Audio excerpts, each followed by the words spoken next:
신앙 고백 드리겠습니다. 전능하사 천지를 만드신 하나님 아버지를 내가 믿사오며 그 외아들 우리 주 예수 그리스도를 믿사오니 이는 성령으로 잉태하사 동정녀 마리아에게 낳으시고 본디오 빌라도에게 고난을 받으사 십자가에 못 박혀 죽으시고 장사한 지 사흘 만에 죽은 자 가운데서 다시 살아나시며 하늘에 오르사 전능하신 하나님 우편에 앉아 계시다가 저리로서 산자와 죽은 자를 심판하러 오시리라. 성령을 믿사오며 거룩한 공예와 성도가 서로 교통하는 것과 죄를 사하여 주시는 것과 몸이 다시 사는 것과 영원히 사는 것을 믿사옵나이다. 아멘. 찬송가 357장 찬송 드리겠습니다. 주 믿는 사람 일어나 다 힘을 합하여 이 세상 모든 마귀를 다쳐서 멸하세. 저 앞에 오는 적군을 다 싸워 이겨라.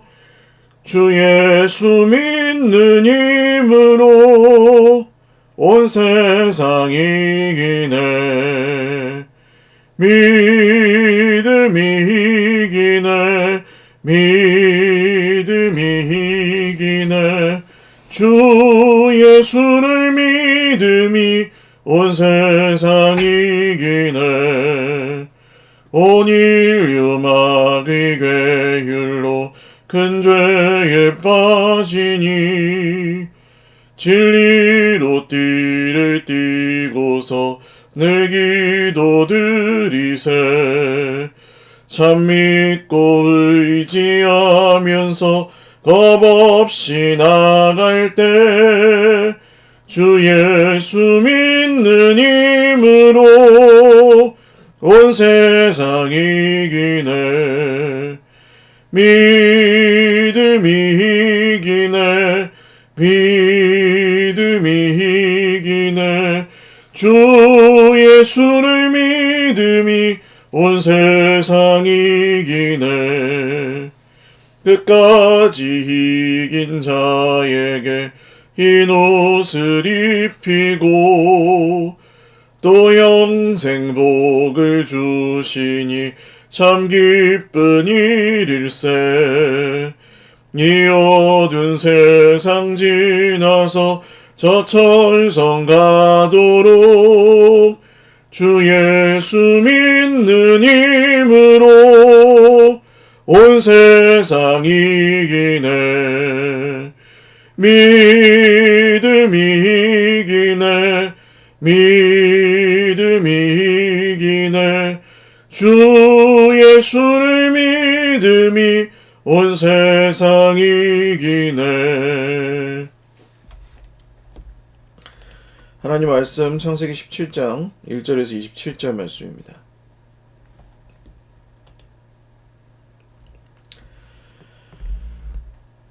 한 목소리로 읽겠습니다. 아브라함이 99세 때 여호와께서 아브라함에게 나타나서 그에게 이르시되 나는 전능한 하나님이라. 너는 내 앞에서 행하여 완전하라. 내가 내 언약을 나와 너 사이에 두어 너를 크게 번성하게 하리라 하시니 아브라함이 엎드렸더니 하나님이 또 그에게 말씀하여 이르시되 보라, 내 언약이 너와 함께 있으니 너는 여러 민족의 아버지가 될지라. 이제 후로는 내 이름을 아브라함이라 하지 아니하고 아브라함이라 하리니 이는 내가 너를 여러 민족의 아버지가 되게 함이니라. 내가 너를 심히 번성하게 하리니 내가 네게서 민족들이 나게 하며 왕들이 네게로부터 나오리라. 내가 내 언약을 나와 너 및 내 대대 후손 사이에 세워서 영원한 언약을 삼고 너와 내 후손의 하나님이 되리라. 내가 너와 내 후손에게 내가 겨류하는 이 땅 곧 가나안 온 땅을 주어 영원한 기업이 되게 하고 나는 그들의 하나님이 되리라. 하나님이 또 아브라함에게 이르시되 그런즉 너는 내 언약을 지키고 내 후손도 대대로 지키라. 너희 중 남자는 다 할례를 받으라. 이것이 나와 너희와 너희 후손 사이에 지킬 내 언약이니라. 너희는 포피를 베어라. 이것이 나와 너희 사이의 언약의 표징이니라. 너희의 대대로 모든 남자는 집에서 난 자나 또는 너희 자손이 아니라 이방 사람에게서 돈으로 산 자를 막론하고 난 지 8일 만에 할례를 받을 것이라. 너희 집에서 난 자든지 너희 돈으로 산 자든지 할례를 받아야 하리니 이에 내 언약이 너희 살에 있어 영원한 언약이 되려니와 할례를 받지 아니한 남자 곧 그 포피를 베지 아니한 자는 백성 중에서 끊어지리니 그가 내 언약을 배반하였음이니라. 하나님이 또 아브라함에게 이르시되 내 아내 사레는 이름을 사레라 하지 말고 사라라 하라. 내가 그에게 복을 주어 그가 내게 아들을 낳아주게 하며 내가 그에게 복을 주어 그를 여러 민족의 어머니가 되게 하리니 민족의 여러 왕이 그에게서 나리라. 아브라함이 엎드려 웃으며 마음속으로 이르되 100세 된 사람이 어찌 자식을 낳을까? 사라는 90세니 어찌 출산하리요 하고 아브라함이 이에 하나님께 아뢰되 이스마엘이나 하나님 앞에 살기를 원하나이다. 하나님이 이르시되 아니라 내 아내 사라가 내게 아들을 낳으리니 너는 그 이름을 이삭이라 하라. 내가 그와 내 언약을 세우리니 그의 후손에게 영원한 언약이 되리라. 이스마엘에 대하여는 내가 내 말을 들었나니 내가 그에게 복을 주어 그를 매우 크게 생육하고 번성하게 할지라. 그가 12두령을 낳으리니 내가 그를 큰 나라가 되게 하려니와 내 언약은 내가 내년 이 시기에 사라가 내게 낳을 이삭과 세우리라. 하나님의 아브라함과 말씀을 마치시고 그를 떠나 올라가셨더라. 이에 아브라함이 하나님이 자기에게 말씀하신 대로 이날에 그 아들 이스마엘과 집에서 태어난 모든 자와 돈으로 산 모든 자 곧 아브라함의 집사람 중 모든 남자를 데려다가 그 포피를 베었으니 아브라함이 그의 포피를 벤 때는 99세였고 그의 아들 이스마엘이 그의 포피를 벤 때는 13세였더라. 그날에 아브라함과 그 아들 이스마엘이 할례를 받았고 그 집의 모든 남자 곧 집에서 태어난 자와 돈으로 이방 사람에게서 사온 자가 다 그와 함께 할례를 받았더라. 아멘. 기도드리겠습니다. 참 좋으신 하나님 아버지 감사합니다. 오늘도 주님 앞에 예배드립니다. 우리의 예배를 받아주시고 우리에게 말씀하여 주십시오. 하나님의 은혜와 소망을 우리 안에 채워주시고 성령께서 우리 안에 함께 계셔서 오늘도 우리의 입술의 말과 또 우리가 눈으로 보는 것과 우리가 손으로 행하는 것과 우리가 걷는 모든 발걸음을 주님의 뜻 안에서 걸어가게 하여 주십시오. 그리스도라는 모든 지식으로 우리를 풍성하게 채워주시고 오늘도 모든 일 가운데 모든 견딤과 오래 참음에 이르러서 하나님이 원하시고 계획하시는 기뻐하시는 선한 열매들을 우리 삶 가운데 맺을 수 있도록 은혜 베풀어 주십시오. 감사하옵고 교회의 머리가 되시고 교회를 사랑하시고 우리 모두와 오늘도 함께 하시는 예수님의 이름으로 기도드립니다. 아멘.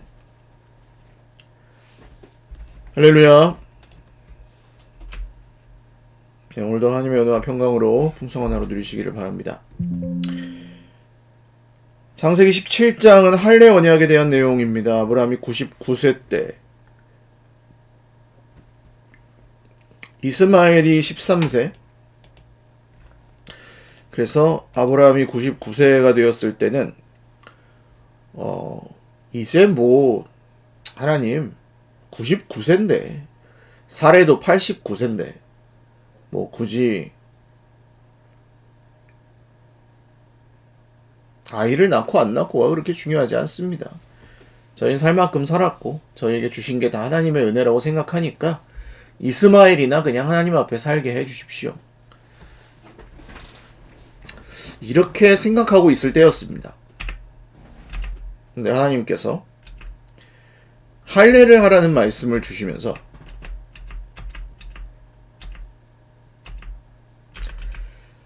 아브라함과 사라라고 이 부부의 이름을 바꿔주십니다. 이름을 바꿔주신 것은 하나님의 다스림을 뜻합니다. 이름을 짓는 것 자체가 아담이 세상의 피조물들의 이름을 지었을 때 하나님께서 그거 보고 즐거워하셨고 아담에게 사람에게 그 모든 세상을 다스리고 관리할 청지기의 권한을 주신 것으로 상징됩니다. 그런데 아담과 하와가 선악과를 먹었을 때 그 부부 사이 간에는 잘못된 지배관계가 형성되었습니다. 원래는 여자라고 선악과를 먹기 전까지는 여자라고 표현되던 것이 이제 아담도 원래 사람입니다. 그런데 여자를 하와라고 불렀다. 이런 말씀이 나오면서 남편은 너를 다스리고 너는 남편을 사모하게 될 것이다 하는 말씀이 이제 부부간의 영원한 숙제로 남게 되었던 것이었죠. 그런데 여기서 하나님께서 아브라함의 이름을 아브라함으로 바꿔주시고 사레의 이름을 사라라고 바꿔주신 이 사건은 하나님께서 이 아브라함과 사라를 동등하게 대하시고 다스려 주시는, 즉 가정 공동체의 하나님의 언약을 통해서 이 관계가 회복되는 것을 뜻합니다. 가정 공동체에서 모든 가정 구성원들이 하나님께 복종한다면, 하나님께 순종한다면, 사랑이신 하나님께 붙들린다면 그 가정에는 당연히 회복과 평화가 임하겠죠. 이 세상에 눈에 보이는 것만 가지고 그렇게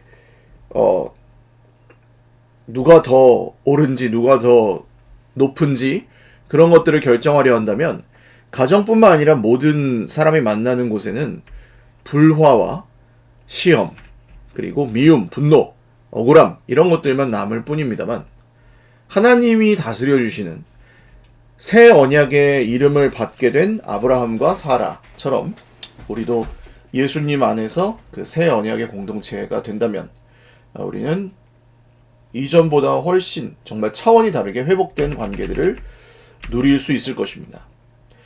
오늘날 우리 남자들이 지금 이 아브라함이 받았던 할례를 똑같이 받아야 되는 것은 아닙니다. 예수님이 오셔서 이 모든 언약들을 폐기하신 게 아니고 성취하셨습니다. 예수님도 할례를 받으셨고, 그러나 이제 이후로 하나님의 백성들 모두에게 이 구약의 율법 안에 매이지 않을 수 있는 진리 안에서 주시는 자유를 선물로 허락해 주셨습니다.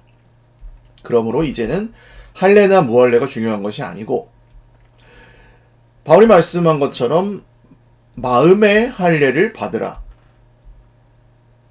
그전까지 이스라엘은 목이 곧고 뻣뻣한 교만한 사람들이었습니다. 그래서 서로 싸울 수밖에 없었고, 예수님만 안 계시면 제자들은 늘 싸웠습니다.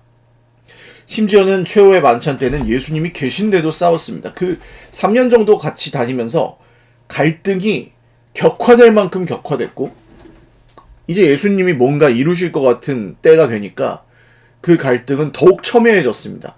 예루살렘의 그 수많은 환호하는 무리들, 갈릴리 가버나움에서 시작되어서 이 예루살렘으로 향하는 여정 가운데 수많은 고생을 하면서 예수님을 따라왔으니 이제 우리가 예루살렘에 드디어 서울에 데뷔하는구나. 드디어 이제 예수님이 이 썩어 빠진 종교 지도자들이나 저 헤롯이나 본디오 빌라도를 다 물리치시고 왕이 되시겠구나, 예루살렘에서. 이 갈릴리 촌 사람들에게는 예루살렘이 마치 하나님의 도성처럼, 하나님의 나라 천국이 완성될 장소처럼 보였을 것입니다. 예루살렘의 성전은 기가 막히게 멋졌고, 예루살렘의 성벽들은 견고했고, 거기에 사는 사람들은 이제 이 유다 지방의 수많은 부와 또 권력과 이런 것들이 거기에 집결되는 곳이었기 때문에 제자들은 그 기대감에 비례해서 싸움도 더 커졌습니다. 그런데 주님께서 십자가에 죽으시면서 그 제자들의 모든 싸움과 다툼을 아무 의미가 없게 해버리셨습니다.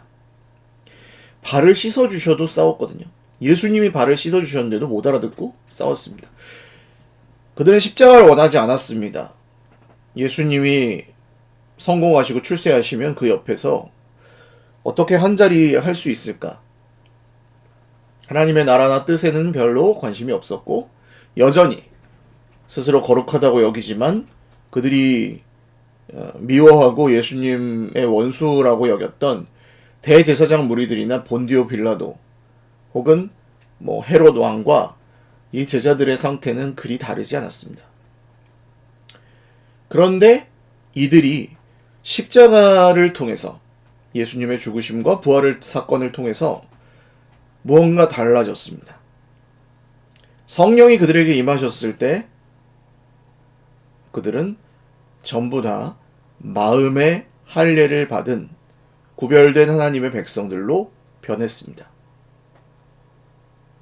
더 이상 자기 자신의 성공과 유익만을 추구하지 않았고, 내가 꼭 위로 올라가거나 이겨야만 속이 시원한 사람들도 아니었습니다.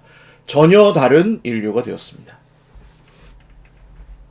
그리고 그분들을 통해 전해진 복음을 우리도 믿고 있고, 오늘 그 언약, 성령 안에서 새롭게 성취되고 또 지금도 그렇게 성취하고 계시고 앞으로 성취될 그 새 언약의 백성들이 되었습니다.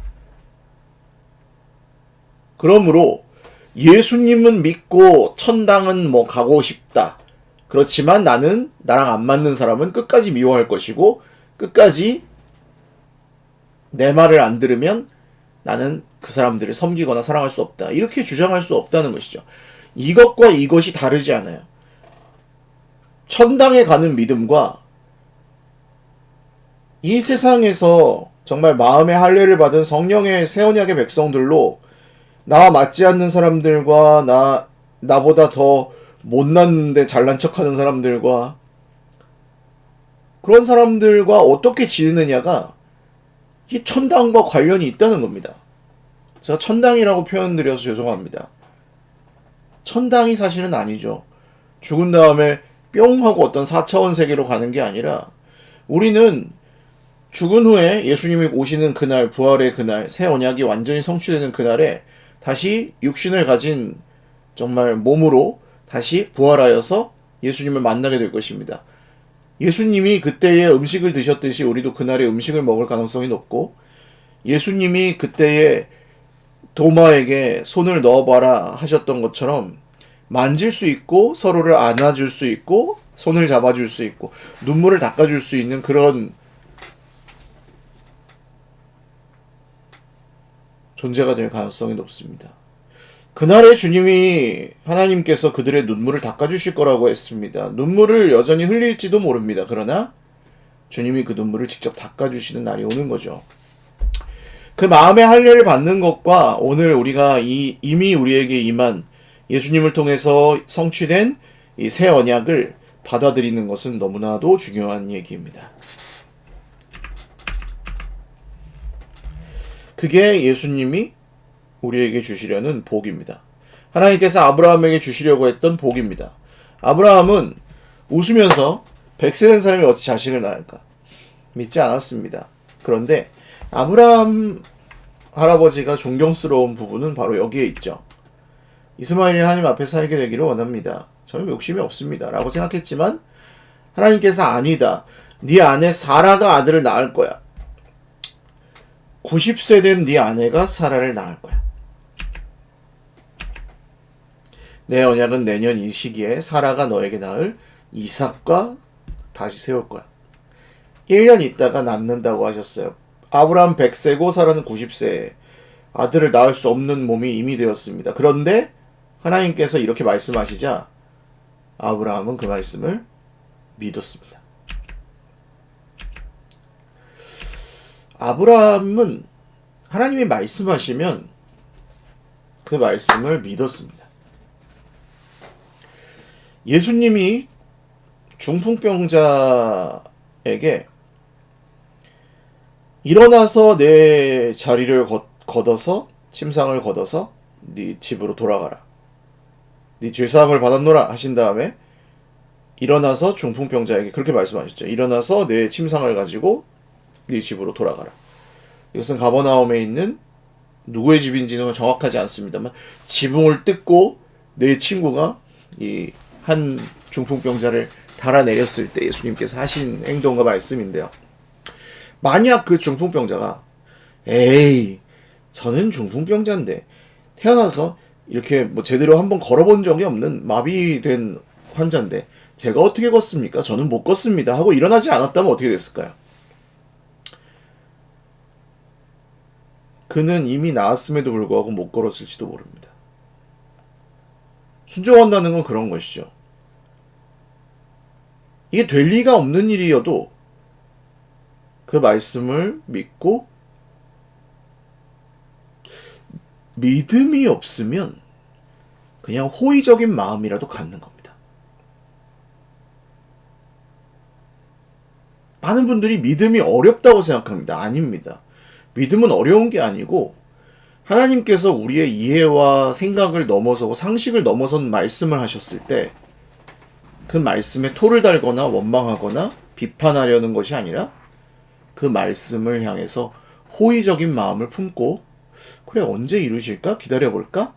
그래 그 말씀을 이루시려면 내가 뭘 좀 뭔가 도움이 될 수 있을까? 생각한다거나 그래 그 말씀을 하셨으니까 내가 이렇게 순종을 잘 못하지만 그래도 해봐야지 라고 하는 게 믿음이에요. 많은 분들이 그 믿음을 마음속에서만 일어나는 일이라고 생각해서 안 믿어지는데 어쩌라고 그 허무맹랑한 말씀이 안 믿어지는데 어쩌라고 나를 믿게 해봐 믿는 마음을 나한테 줘봐 그런 게 아닙니다. 믿는 마음을 나한테 넣어줘서 무슨 로봇에게 명령어 입력하듯이 믿는 마음을 우리한테 넣어줘가지고 사람이 바뀌는 그런 게 아니에요. 로봇입니까? 사람인데요. 얘야 내가 이러이러한 일을 할 건데 지금 너는 그게 이해가 안 가겠지만 그래도 네가 좀 좋은 마음으로 받고 따라왔으면 좋겠구나. 그래 줄래? 그러면 거기서 믿는 사람들은 어떻게 한다고요? 말도 안 되는 소리 하지 마세요. 그건 될 리도 없고 난 거기다 내 인생을 허비할 생각이 전혀 없어요. 이게 이제 안 믿는 사람들의 대답인 거고요. 그런 분들이 주로 믿는 마음을 나한테 넣어줘봐. 그럼 내가 믿을게. 이렇게 핑계를 대는 겁니다. 진짜 믿는 사람은 어떻게 대답하죠? 주님, 제가 믿어지지도 않고 제가 그게 이루어질 거라고 쉽게 생각도 들지 않습니다만 그 말씀을 하시는 분이 하나님이시기에 저는 따라가 보겠습니다. 결론입니다. 그럼 교회가 망할 것 같으십니까? 이 현대사회 수많은 사람들이 종교를 이제 거절하고 권위에서 벗어나고 싶어하고 정말 수많은 상대적 가치 속에 함몰되어서 경제적으로는 이전보다 발전했지만 자살률이나 이혼율 같은 것은 더욱 높아진 이 세상에서 더 이상 애들도 많이 낳지 않고 교회에는 젊은이들보다는 어른들이 더 점점 많아질 거라고 생각이 들고요. 복음이 그렇게 원활하게 전해지고 그것이 계속해서 이렇게 이어지고 하지 않는 시대지 않습니까? 교회가 망할 것 같으십니까? 우리 교회는 어떻게 될 것 같으십니까? 우리 교회는 돈이 없어서 망하게 될까요? 그렇지 않습니다. 목사님 어떻게 그렇게 확신하십니까?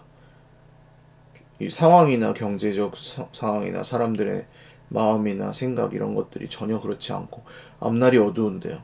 예, 앞날이 어두운 것은 사실이고 우리 모두가 계속해서 두려워하고 불안해할 것도 사실입니다만 교회는 망하지 않을 것입니다.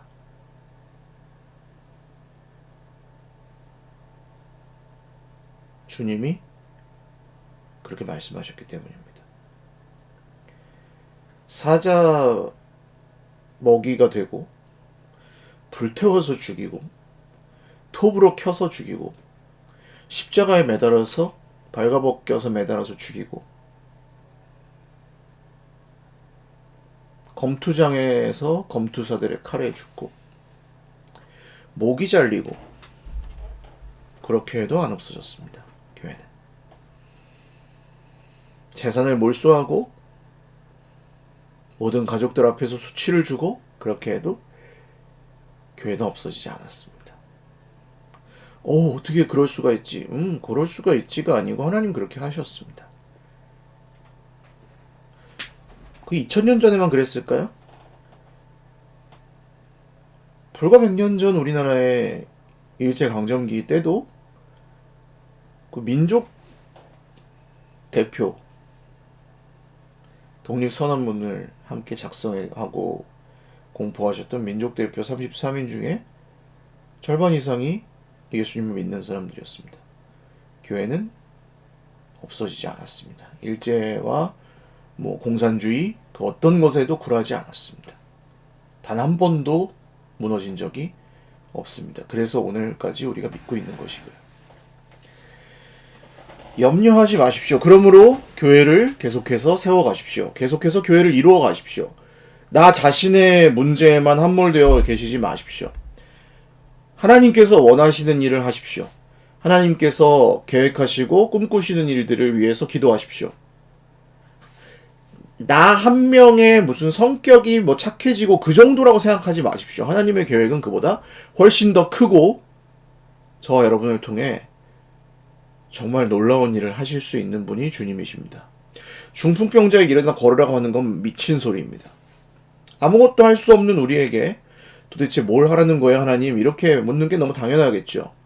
그러나 일어나서 자기 침상을 가지고 걸어간 중풍병자는 나음을 입었습니다. 뭐가 먼저인지 우리는 알 수 없습니다. 주님이 고쳐준 다음에 걸으라고 하는지 걸어가면 고쳐지는 건지 알 수 없습니다. 실로암 맹인은 진흙을 발라놓고 실로암 연못에 가서 씻어라. 눈을 보이지 않는 사람이 어떻게 실로암 연못까지 갑니까? 근데 그는 더듬어 찾아가서 실로암 연못에 가서 눈을 씻고 그 즉시 보게 되었습니다. 그런 일이 우리의 삶에도 일어날 것입니다. 뭐 일어나게 되기를 바랍니다. 아니고요. 일어날 것입니다. 믿는 자, 귀 있는 자는 듣고 순종하라고 말씀하십니다. 기도하겠습니다.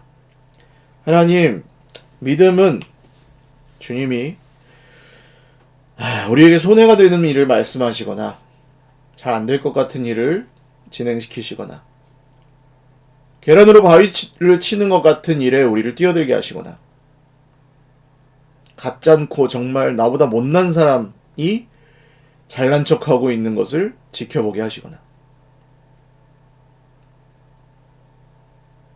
심지어는 내가 십자가에 달리고 예수님이 당하셨던 것처럼 배신을 당하고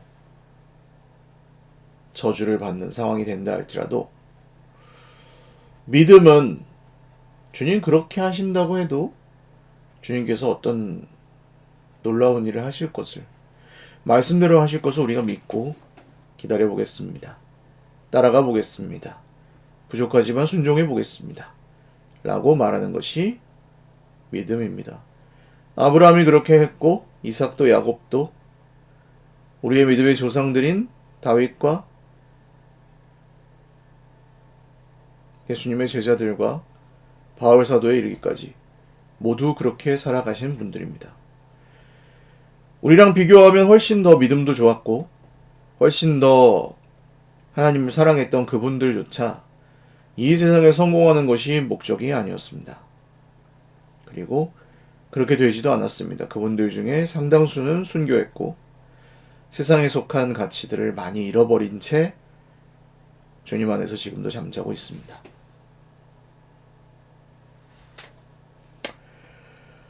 주님, 우리가 이분들의 믿음을 가질 수 있게 해주십시오. 그런 느낌이 안 들어도 머리로 다 이해가 가지 않아도 우리의 손해가 되거나 우리의 자존심이 상하는 일이 생길지라도 우리의 마음에 상처가 되고 때로 눈물을 흘리는 일이 있을지라도 여전히 주님께서 말씀대로 이루실 거라는 생각을 가지고 좋은 마음으로 잘 따라갈 수 있도록 사랑하는 우리 형제 자매들을 지켜주십시오. 감사하옵고 예수님의 이름으로 기도드립니다. 아멘. 네, 감사합니다. 오늘도 주님 안에서 복된 하루 되시고 저녁에 우리 금요 성령 집회 있습니다. 함께 하셔서 기쁨과 또 말씀 누리시기 바랍니다.